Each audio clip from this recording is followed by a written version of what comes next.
कर्नाटक के बहुचर्चित मुडा यानी कि मैसूर अर्बन डेवलपमेंट अथॉरिटी घोटाला केस में कर्नाटक के सीएम सिद्धारमैया को एक बड़ा झटका लगा है। बिल्कुल, और अब इसको लेकर कर्नाटक से लेकर दिल्ली तक सियासत तेज हो चली है।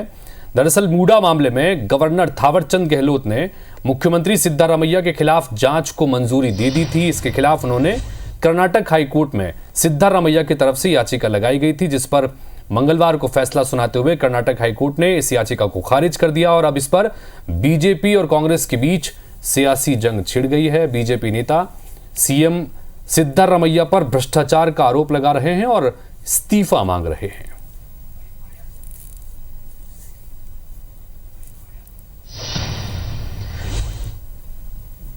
It is a slap on Congress government and Mr. Siddaramaiah.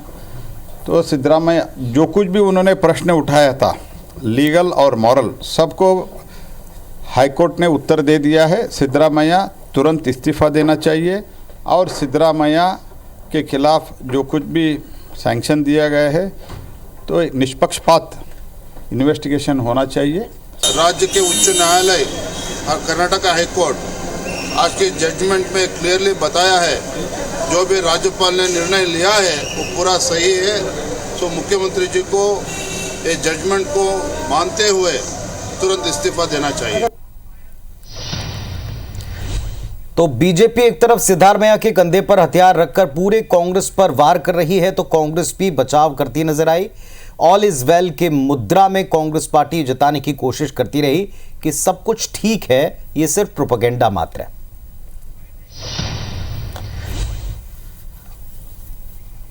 No question. My chief minister has not done anything wrong.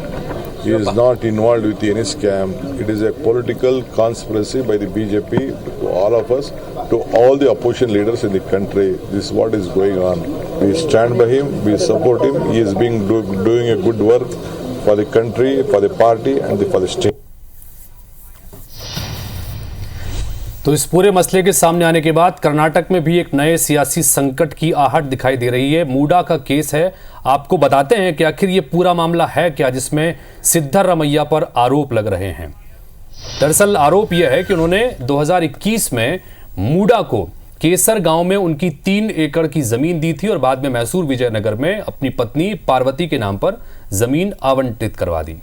और इसकी कीमत केसर गांव की जमीन से कई गुना ज्यादा थी और इसमें फर्जीवाड़ा करके लाभ लेने की कोशिश की गई।